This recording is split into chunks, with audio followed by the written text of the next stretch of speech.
অবশেষে যুবশক্তি প্রকল্প নিয়ে বড় খবর। চালু হলো যুবশক্তি প্রকল্পের নতুন নিয়ম। আদৌ আপনি যুবশক্তি প্রকল্পের টাকা পাবেন তো?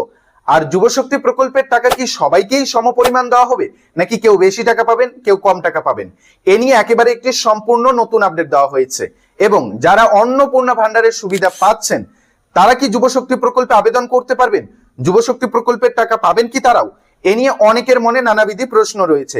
সমস্ত প্রশ্নের সঠিক আপডেট পাবেন। ইতিমধ্যেই যে আপডেট রয়েছে সেই আপডেট মোতাবেক সমস্তটাই আপনাদের জানানোর চেষ্টা করব। আজকের এই ভিডিওটি সবারই জন্য অত্যন্ত গুরুত্বপূর্ণ হতে চলেছে। এই ভিডিওতেই আপনাদের জানাতে চলেছে যুবশক্তি প্রকল্পের টাকা কারা পাবেন আর কারা পাবেন না, কারা কত টাকা পাবেন সে বিষয়েও কিন্তু জানতে পারবেন। যুবশক্তি প্রকল্পের টাকা সবাইকেই সমপরিমাণ দেওয়া হবে না।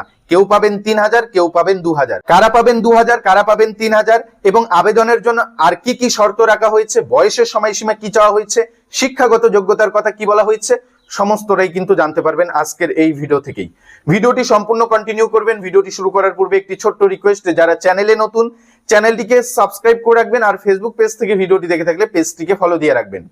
তো প্রথমেই জানিয়ে রাখছি, রাজ্য বাজেট ঘোষণা হয়েছিল 22শে জুন 2026। রাজ্য বাজেটেই অর্থমন্ত্রী ঘোষণা করেছেন রাজ্যের বেকারদের জন্য যুব শক্তি ভরসা প্রকল্প, যে প্রকল্পের আওতায় রাজ্যের বেকারদের 3000 টাকা এবং 2000 টাকা করে দেওয়া হবে। কারা 3000 পাবেন আর কারা 2000 টাকা পাবেন? যারা গ্রাজুয়েট কমপ্লিট করেছেন, স্নাতক উত্তীর্ণ, তারা যুবশক্তি প্রকল্পে আবেদন করলে প্রতি মাসে 3000 টাকা করে পাবেন। তবে টাকা পেতে হলে বেশ কিছু শর্ত মানতে হবে। যেমন আপনার পরিবারের আয় মাসিক, এটা বলে রাখছি, এটা কিন্তু মাসিকের কথা বলা হয়েছে, মাসিক 1 লক্ষ টাকার উপরে হলে আপনি এই প্রকল্প থেকে বঞ্চিত হবেন। আপনি যদি অন্য কোনো সামাজিক প্রকল্পের সুবিধা পান তাহলে আপনি যুবশক্তি প্রকল্পের সুবিধা পাবেন না।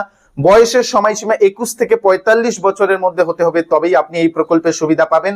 তাছাড়াও শিক্ষাগত যোগ্যতার ক্ষেত্রে দুটি পার্ট রয়েছে। প্রথম পার্টে যদি আপনি গ্রাজুয়েট কমপ্লিট করে থাকেন, অর্থাৎ স্নাতক পাশ করে থাকেন, তাহলে কিন্তু আপনি পেতে চলেছেন প্রতি মাসে 3000 টাকা। আর দ্বিতীয় পার্টটি হচ্ছে, যদি আপনি মাধ্যমিক পাশ করে থাকেন বা উচ্চ মাধ্যমিক পাশ করে থাকেন তাহলে কিন্তু আপনি প্রতি মাসে 2000 টাকা করে পাবেন। তাহলে এই বিষয়টি আপনাদের কাছে পরিষ্কার হলো যে যুবশক্তি প্রকল্পের টাকা সবাইকেই সমপরিমাণ দেওয়া হবে না। কেউ পাবে 3000, কেউ পাবে 2000।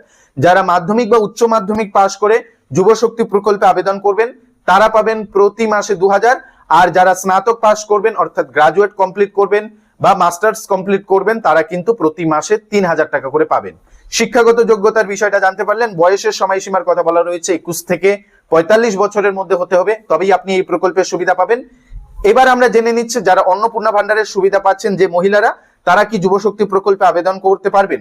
না, যারা অন্নপূর্ণা ভান্ডারের সুবিধা পাবেন তারা কিন্তু যুবশক্তি প্রকল্পের টাকা পাবেন না। যে কোনো আপনাকে একটি বেছে নিতে হবে। এর পক্ষ থেকে জানানো হয়েছে যাতে এক ব্যক্তি একাধিক প্রকল্পের সুবিধা না পায় সেই বিষয়টি বিশেষভাবে নজর দিতে হবে।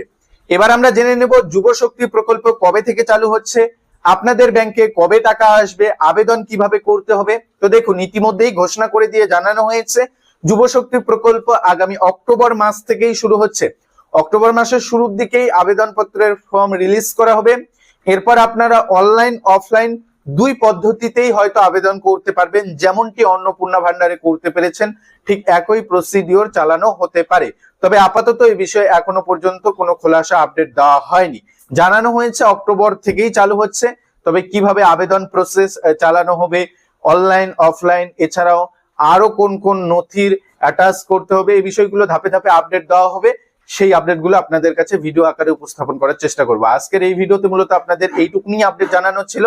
সবাই সমপরিমাণ টাকা পাবেন না, কেউ বেশি টাকা পাবেন, কেউ কম টাকা পাবেন। যারা উচ্চ শিক্ষিত, যারা গ্রাজুয়েশন কমপ্লিট করেছেন, মাস্টার্স কমপ্লিট করেছেন, তারা পাবেন 3000। আর যারা মাধ্যমিক পাস, উচ্চ মাধ্যমিক পাস, তারা কিন্তু 2000 টাকা পাবেন। তবে ন্যূনতম শিক্ষাগত যোগ্যতা আপনাকে মাধ্যমিক পাস থাকতে হবে এই প্রকল্পের সুবিধা নিতে চাইলে।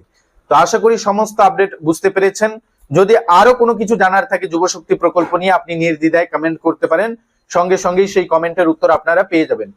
তো ভিডিওটি যদি ভালো লাগে ভিডিওটিতে লাইক করে দিবেন। যারা চ্যানেলে নতুন চ্যানেলটিকে সাবস্ক্রাইব করে রাখবেন। ফেসবুক পেজ থেকে ভিডিওটি দেখে থাকলে পেজটিকে ফলো দিয়ে রাখবেন। ধন্যবাদ।